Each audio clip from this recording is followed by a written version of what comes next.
Hello students, welcome back with chapter 2 part 3. Let us start with the topic developments leading to the Bohr's model of atom. Two developments played a major role in the formulation of Bohr's model of atom. These were number 1. Dual character of the electromagnetic radiations, which means that radiations possess both wave-like and particle-like properties. Number 2.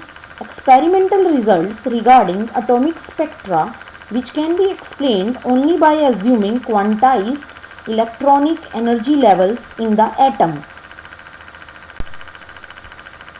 Wave nature of electromagnetic radiations, that is electromagnetic wave theory.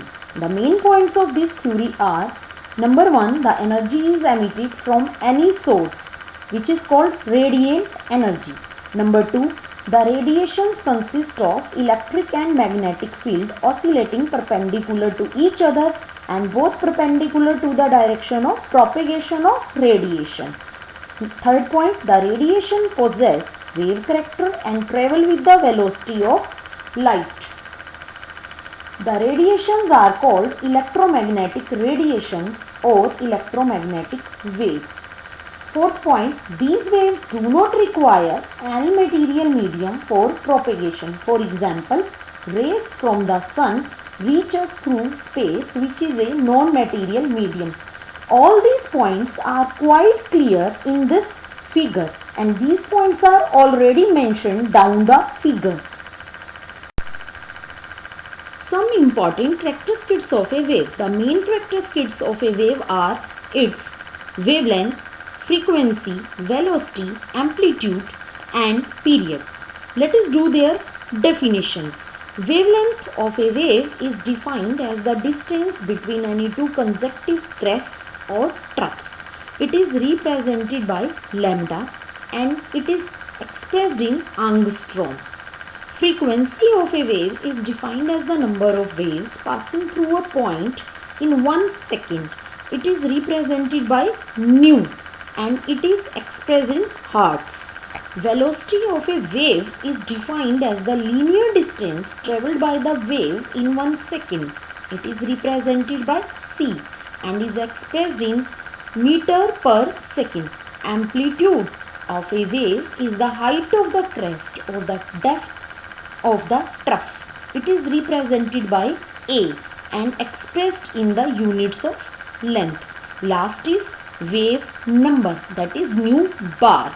Wave number is defined as the number of waves present in 1 centimeter length, and nu bar is equal to 1 by lambda, that is reciprocal of lambda, reciprocal of wave length. Electromagnetic spectrum. The different types of electromagnetic radiations differ on their wavelengths and hence frequencies. Their wavelength increases in the order radio waves, then microwave, then infrared, then visible, then ultraviolet rays, X-rays, gamma rays, cosmic rays. These all trends has been shown in the figure, from where increasing wavelengths can be easily seen. Their wavelength in nanometer can be seen and visible frequency range is also seen. When these electromagnetic radiations are arranged in order of their increasing wavelengths or decreasing frequencies, the complete spectrum obtained is called electromagnetic spectrum. Limitations of electromagnetic wave theory.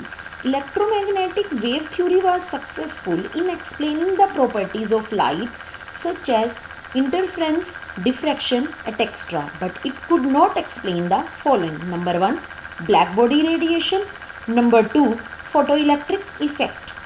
Blackbody radiation: if any substance with high melting point is heated, it first becomes red, then yellow and finally start to glow and becomes white and then blue light. If the substance being heated is a black body which can emit and absorb all frequencies, the radiation emitted is called black body radiation. There is a plot of variation of intensity with the wavelength, and it is quite clear from the height of the graph T1 and T2. If temperature increases, then intensity also increases. Photoelectric effect. When radiations with frequency greater than a certain minimum frequency nu naught strike the surface of a metal, the electrons are ejected from the surface of the metal. This phenomena is called photoelectric effect.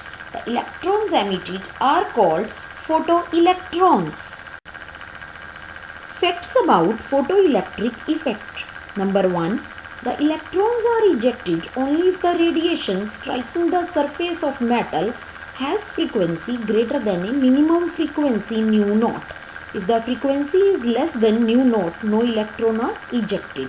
This value is called threshold frequency.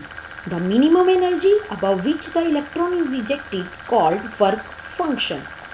The velocity of the electron ejected depends upon the frequency of the incident radiation and is independent of its intensity.